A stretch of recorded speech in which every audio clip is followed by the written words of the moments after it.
Elsa McGrain, une étudiante, a été tuée lors d'un jogging par un conducteur en fuite, selon les adjoints du shérif.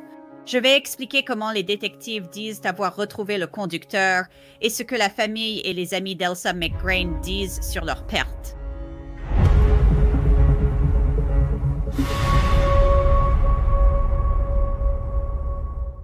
Bienvenue dans Crime Fixe. Je suis Angelette Lévy. Cette affaire va vraiment vous mettre en colère. Je vais vous le dire tout de suite. Elsa McGrain, c'était une étudiante à l'université qui avait tout pour elle. Et un jeudi soir, elle est sortie faire un jogging et n'est jamais rentrée chez elle. C'est quelque chose que beaucoup d'étudiants comme elle font. À Lawrence, au Kansas, c'est là qu'Elsa, qui n'avait que 20 ans, étudiait à l'université du Kansas. Le bureau du shérif a déclaré qu'un conducteur dans un camion blanc a percuté Elsa et l'a laissée mourir seule. Elsa était étudiante en pré-médecine. Il était environ 18 heures lorsqu'Elsa est arrivée au bloc 1700 de East 1500 Road le jeudi 6 novembre. Le bureau du shérif du comté de Douglas dit qu'elle a été percutée vers cette heure-là, mais son corps n'a été découvert que 9 heures plus tard. Vers 3h35 du matin, un passant a appelé le 911. Lorsque les adjoints sont arrivés sur les lieux, il était tout simplement trop tard. Elsa était morte. Comme dit, Elsa était en pré-médecine et devait être diplômée l'an prochain. Elle était membre de la sororité Chi Omega. La sororité a publié un message sur Instagram à propos de leur sœur. C'est le cœur lourd que nous annonçons le décès de notre chère sœur Elsa McGrain. Elsa était cette personne que tous enviaient, authentique, gentille et lumineuse. Elle remarquait toujours la personne discrète dans la pièce, prenait de tes nouvelles que les choses aillent bien ou mal, et était l'amie fidèle que nous aspirons tous à être. Elle avait le don de faire en sorte que tous ceux qui l'entouraient se sentent appréciés et aimés. Elsa, membre actif de PC23, a siégé à l'exécutif comme responsable de la maison, dirigeant avec grâce, compassion et dévouement. Sa foi était la lumière qui guidait sa vie et celle de tous ceux qui ont eu la chance de la connaître. L'un des versets favoris d'Elsa était Matthieu 6,33. « Mais cherchez d'abord le royaume de Dieu et sa justice, et tout cela vous sera donné par-dessus. » Nos pensées vont aux amis, à la famille d'Elsa et à tous ceux qui ont été touchés par sa lumière. Sa foi, sa gentillesse et sa fraternité resteront à jamais dans nos cœurs. Les adjoints ont aussitôt cherché le conducteur ayant tué Elsa. Heureusement pour les détectives, des caméras de sécurité installées par des propriétaires du quartier ont filmé un camion blanc, attirant l'attention des enquêteurs. Une caméra de sécurité a filmé l'accident avec délit de fuite et les propriétaires ont remis les images aux autorités. D'après les propriétaires, il n'est pas rare que des gens se trouvent sur la route. Et beaucoup de gens courent, font du vélo et promènent leurs chiens dans ce secteur. Les enquêteurs ont publié 2 photos d'un véhicule d'intérêt, demandant l'aide du public pour identifier ce camion blanc sans marquage. 3 jours plus tard, des informations du public ont permis aux adjoints de localiser le véhicule suspect et le conducteur présumé à moins d'1 mile de l'endroit où Elsa a été percutée et tuée. Le suspect a été identifié comme étant William Ray Klingler, âgé de 36 ans. Et, selon le bureau du shérif, il a un long casier judiciaire, comprenant plusieurs arrestations pour conduite en état d'ivresse. Les adjoints du comté de Douglas l'ont inculpé d'un chef d'homicide involontaire par imprudence et d'un chef supplémentaire pour non-comparution lié à une autre affaire. Le bureau du procureur du comté de Douglas a déposé des accusations, notamment pour crime de délit de fuite après un accident et pour contournement d'un dispositif antidémarrage. Conduite avec permis suspendu, récidive et absence de preuve d'assurance. Il est détenu sous caution de 500 000 $, a indiqué Dakota Loomis, procureur du comté de Douglas. Mon bureau tiendra pleinement responsable ceux qui mettent en danger leurs concitoyens et rendent nos routes dangereuses. J'adresse mes plus sincères condoléances à la famille et aux amis d'Elsa McGrain alors qu'ils pleurent sa perte tragique et insensée. C'est vraiment totalement insensé. Le casier judiciaire de Klingler remonte à 2003 alors qu'il n'était encore qu'un adolescent. Concentrons-nous sur son arrestation pour conduite en état d'ivresse. À 21 ans, Klingler a eu son premier délit sous influence. Il a reçu une amende et suivi un programme de réinsertion. Malgré cela, il a de nouveau été arrêté pour conduite en état d'ivresse en 2018, 2019 puis l'an dernier pour une 4e infraction. Il a en fait 3 condamnations pour conduite sous influence. Selon les dossiers du tribunal, il a également été reconnu coupable de conduite inappropriée sur une voie tout en ayant un contenant d'alcool ouvert dans son véhicule. Maintenant, cet homme. Il avait même des dispositifs anti-alcool dans son camion pour l'empêcher de prendre le volant en état d'ivresse. Les dossiers indiquent qu'il a été accusé d'avoir trafiqué des bracelets électroniques et d'avoir tenté de désactiver l'anti-démarrage sur son véhicule. Mais revenons à Elsa et à qui elle était. Elsa a grandi entourée de sa famille aimante à Omaha, dans le Nebraska, et elle a obtenu son diplôme de fin d'études secondaires en 2023. C'était une très bonne élève. Elle poursuivait ses rêves de devenir médecin tout en étudiant à l'Université du Kansas. Elle était dévouée à sa foi et reconnue pour sa capacité à faire en sorte que les personnes autour d'elle se sentent vues et accueillies. Elle adorait passer du temps avec ses amis, jouer au football et soutenir les équipes sportives de l'Université du Kansas. La mère d'Elsa a publié sur Facebook au sujet de la perte de sa belle-fille. Anna McGrain a écrit « Un enfant ne devrait jamais quitter ce monde avant ses parents. Mais cet ange que j'ai eu dans ma vie était une lumière éclatante pour moi. Et tant de gens pensent que Dieu avait de grands projets pour elle pendant qu'elle était sur cette terre. Elle a accompli tant de choses, faisant le bien et donnant à tous ceux qu'elle rencontrait. En tant que sa mère, j'ai toujours eu peur qu'elle doive protéger son cœur, mais son cœur était comblé en aidant et en se liant aux autres. Innombrables sont les fois où j'ai été émerveillée par sa maturité, sa connexion avec Dieu et le Saint-Esprit. Elle a vraiment passé sa courte vie à impacter les autres, en révélant le meilleur en nous, en cherchant notre vraie âme spirituelle et en transmettant l'amour et la lumière de Dieu aux plus petits. Elle a vécu sa vie avec conviction, elle était incroyablement intelligente et était tellement enthousiaste à l'idée de suivre les traces de son grand-père. En médecine, elle allait devenir oncologue pédiatrique. Elle voulait apporter l'Esprit Saint et la foi à ceux qui en avaient le plus besoin grâce à sa capacité à aider à guérir le corps et l'âme. Nous devons tous trouver plus de foi en Dieu et dans nos liens les uns avec les autres. La façon dont Elsa a vécu était le but de sa vie. Je le vois dans tous les beaux messages et histoires reçues par son père, sa belle-mère, ses frères, sa sœur, sa famille, ses amis et moi. Vous étiez tous sa famille. Elle aimait profondément et elle vous aimait tous. Je prie pour tous ceux qui souffrent comme moi. Mais sachez qu'elle était tout aussi excitée d'être avec son Créateur et de serrer Jésus dans ses bras le jour où elle a franchi les portes du paradis. Elle avait la foi et la confiance en Jésus que je ne peux qu'espérer avoir à travers cette terrible tragédie. Merci à tous pour votre amour, vos prières, votre soutien et vos messages. La meilleure façon de se souvenir de ma petite Elsa est de vivre comme elle nous a montré comment vivre. Sa dernière heure a été dédiée à prier Dieu au coucher du soleil. Elle a même envoyé un message à une amie proche pour lui demander comment elle pouvait prier pour elle pendant sa course. Dieu l'a immédiatement prise dans ses bras et elle est maintenant avec lui et dans la félicité du paradis pour toujours. Le bien l'emporte sur le mal dans ce monde. S'il vous plaît, souriez, saluez, échangez quelques mots avec un inconnu, demandez-lui s'il souhaite une prière. Vous pouvez offrir cela. Le mur de sa chambre le dit tout simplement, Dieu est bon.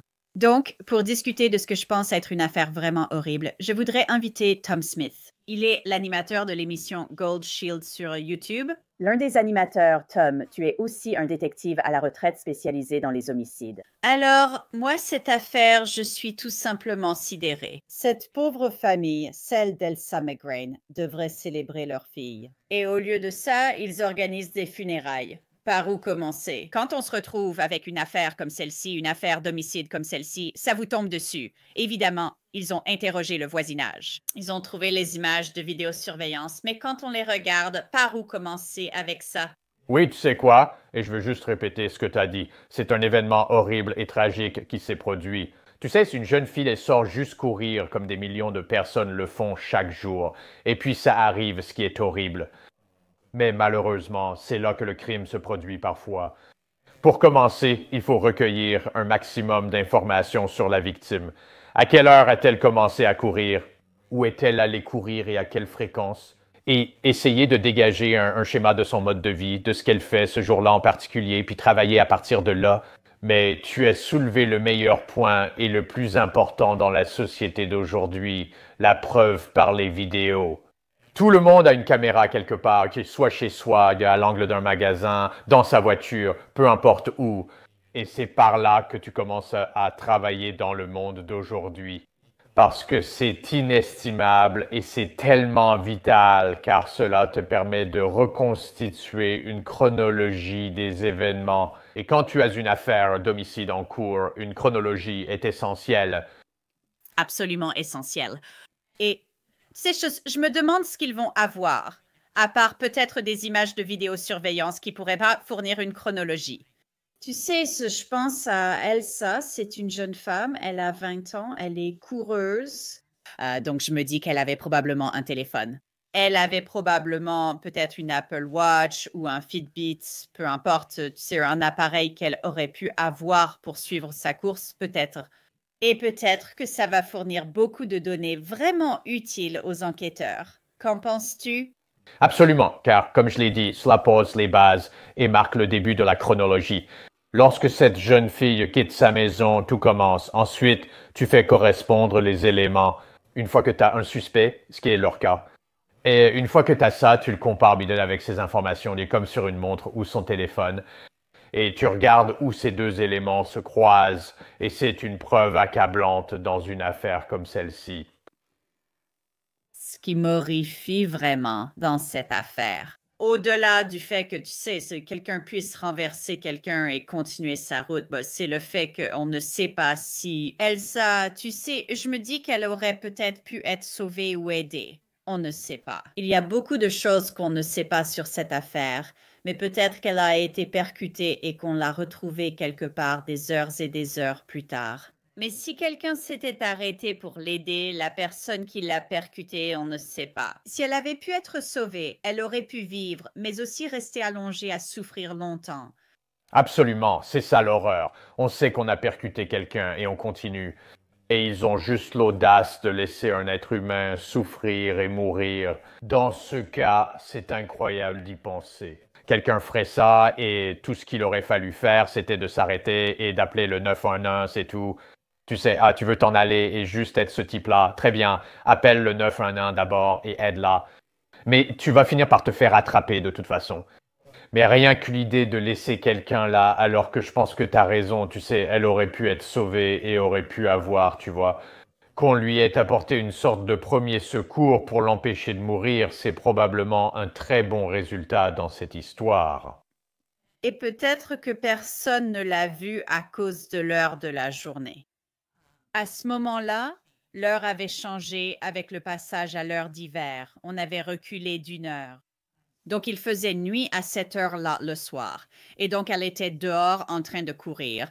Peut-être que les gens ne pouvaient pas la voir, mais la personne qui l'a réellement percutée aurait pu s'arrêter ou, vous savez, au moins appeler le 911. N'importe quoi.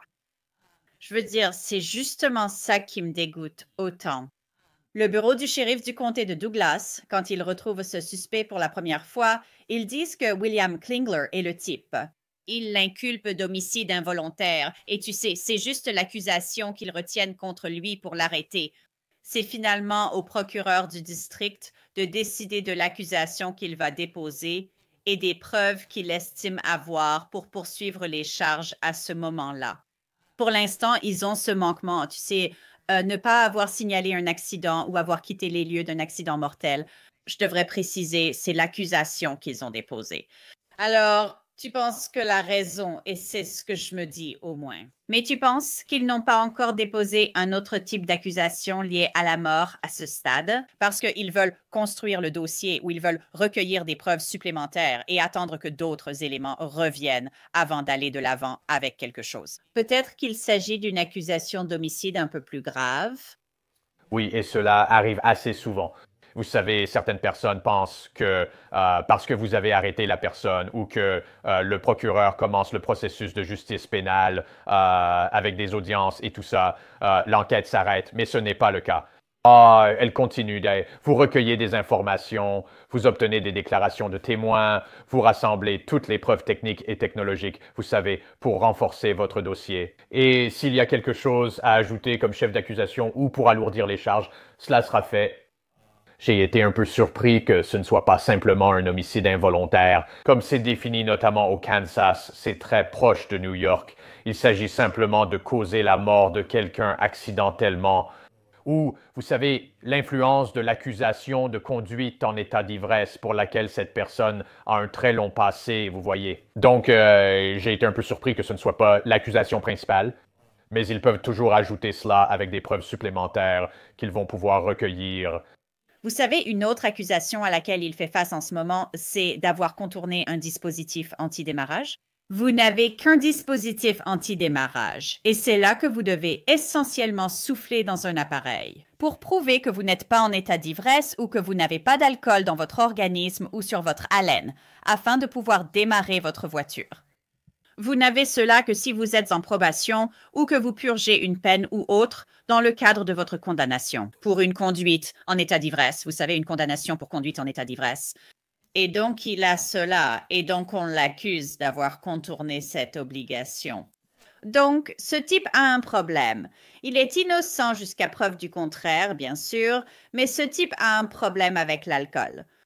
Et donc, mon Dieu, combien de fois faut-il être arrêté pour conduite en état d'ivresse avant de s'en rendre compte? Peut-être que ça ne fonctionne pas pour toi. Et tu as fait quelque chose maintenant. Tu es accusé d'avoir contourné le dispositif anti-démarrage. Et maintenant, tu es accusé d'avoir conduit en état d'ivresse et d'avoir tué quelqu'un. N'est-ce pas?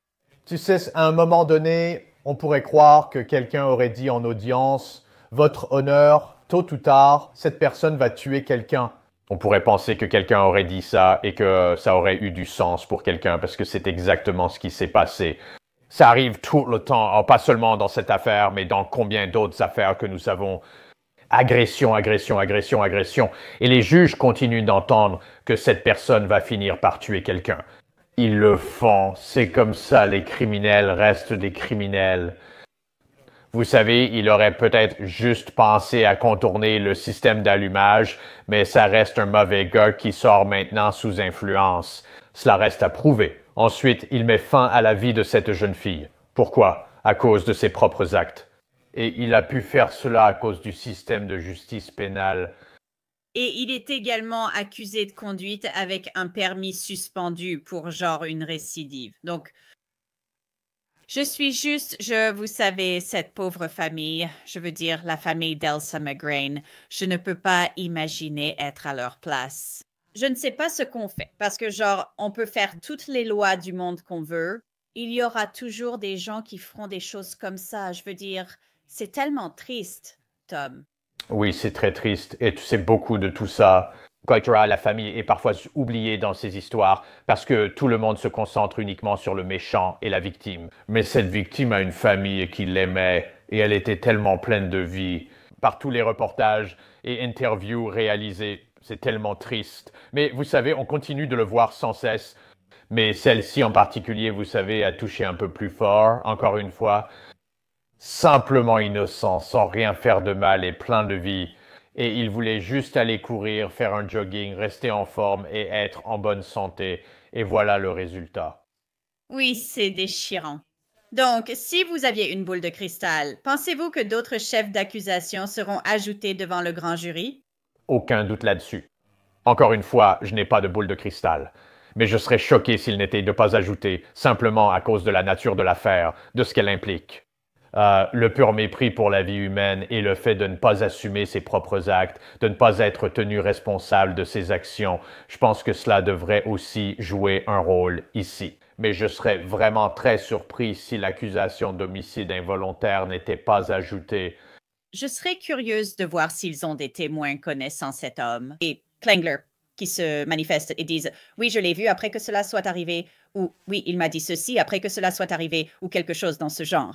Et je veux vraiment, vraiment savoir ce que contiennent les données de santé d'Elsa sur son téléphone ou sa montre. Je suis vraiment intéressée d'en savoir plus à ce sujet. C'est tout simplement déchirant. Oui, Céleste. Merci, Tom Smith. J'apprécie votre temps. Merci pour l'invitation, c'était un plaisir.